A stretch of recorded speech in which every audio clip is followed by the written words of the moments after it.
C'est l'heure du 7 minutes sur cette info. Mesdames et messieurs, bienvenue à toutes et à tous. Au sommaire de cette édition, la Côte d'Ivoire et la France renforcent leur collaboration pour le développement durable du district des montagnes à travers des échanges fructueux entre le ministre-gouverneur Albert Flindé et le CESE de France. La Côte d'Ivoire accueille le plus grand exercice de coopération sécuritaire régionale Flintoc 2025 pour renforcer la stabilité et la coopération entre les nations africaines.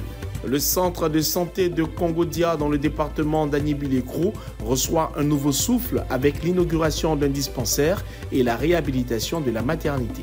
Nous y reviendrons.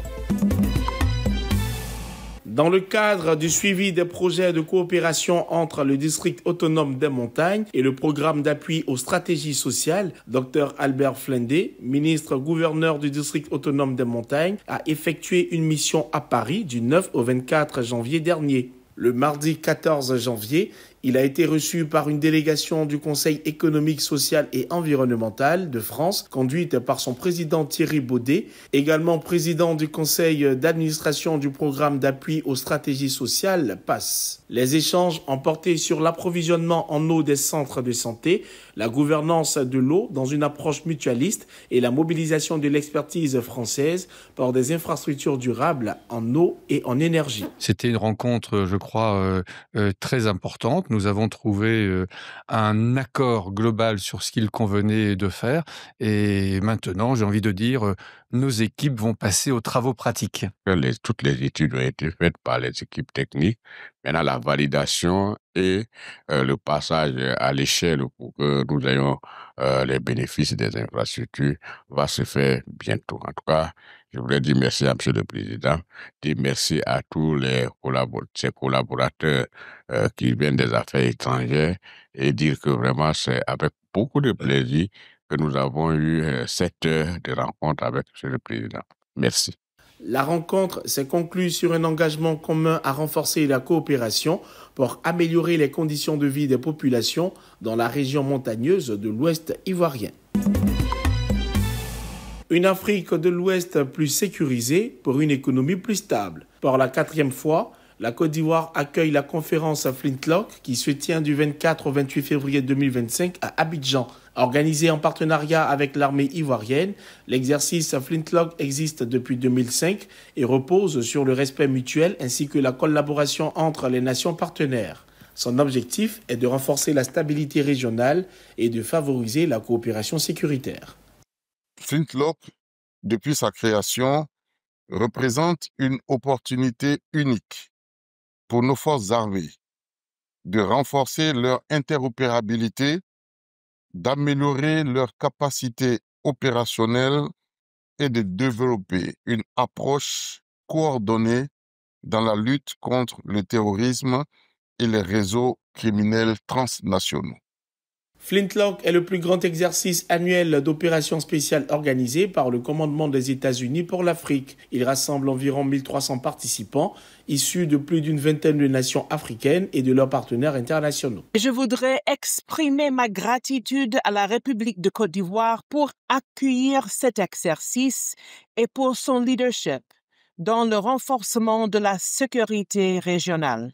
L'édition précédente de l'exercice Flintlock a été co-organisée par le Ghana et la Côte d'Ivoire, soulignant l'engagement croissant des pays de la région en faveur d'une sécurité collective et durable. C'est jour de fête à Congo-Dia, dans le département d'Annibile-Krou. Les populations célèbrent l'inauguration d'un dispensaire neuf et la réhabilitation complète de la maternité. Une avancée majeure rendue possible grâce à l'appui de la Fondation ATEF au Maïs et de la Mutuelle de développement socio-économique local. Pour couronner ces réalisations, une ambulance médicalisée flambant neuve a été remise au grand bonheur des populations et du personnel soignant. Vous savez, une ambulance, c'est un cas de la santé. Parce que quand l'ambulance va prendre la route, c'est pour sauver des vies humaines. Donc, c'est pourquoi nous réjouissons de ce don.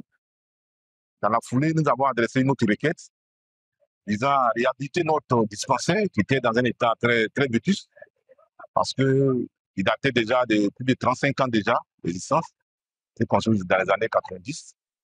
Et la Fondation ATEF au Maïs a marqué son accord et en mai 2024, ils ont lancé le projet de réhabilitation. Et aujourd'hui, nous sommes là pour réceptionner définitivement les clés de ce dispensaire réhabilité et l'ensemble des ouvrages qui composent désormais le centre de santé globale de Konoga. Visiblement émus et satisfaits, les bénéficiaires n'ont pas caché leur joie face à ces améliorations qui transforment leurs conditions de travail et renforcent la qualité des soins prodigués. Avant, il n'y avait qu'un seul bâtiment. Maintenant, par la grâce de Dieu, on a 2 bâtiments. Il y a la maternité où nous sommes et il y a le dispensaire. Ce qui fait que, naturellement, quand vous avez 2 entités comme ça séparées, normalement, chacun travaille, je dirais, à son aise. C'est dans une ambiance festive que le président de la mutuelle locale a accueilli ses invités, espérant que les autorités répondront à cet appel pour un centre de santé pleinement opérationnel. Un vent a fait d'énormes dégâts dans le village de Gueyo-Siepleu, dans la région du Tonkwi. Dans la nuit du 19 au 20 février, une violente tornade s'est abattue sur le village, situé dans la sous-préfecture de Benouillé, département de Zouaounien. Le vent a emporté les toitures de plusieurs dizaines de maisons et fait 3 blessés, dont un dans un état grave. J'ai donné instruction à la gendarmerie à l'effet de venir et sécuriser davantage les populations et les biens. Elle a donc procédé, n'est-ce pas, au rétablissement de la circulation du trafic routier. Mais bien plus, nous sommes engagés au niveau de l'État de Côte d'Ivoire à assister les populations. Encore sous le choc, les villageois, au milieu des décombres, décrivent cette nuit cauchemardesque et lancent un appel à l'aide. Moi, je dormais. Quand le vent est venu, toi là, ça voulait quitter. Quand on voulait sortir là, j'ai attrapé ça. Quand on voulait sortir, j'ai attrapé. Pour que ma grand-mère va sortir. Pour pas que toi là va blesser ma grand-mère là. Maintenant, quand le vent est venu là, il m'a ramassé pour me jeter là-bas. Aux environs de 23h, entre 23h et minuit, il y a un gros vent qui a soufflé. À mon réveil, j'ai vu la pluie qui est tombée. Je partais pour ramasser mes fagots. Quand je voulais fermer la porte, depuis le tourbillon est venu, ça a enlevé les toits de ma maison. Ça a gâté mes briques, mes tôles, mes marchandises.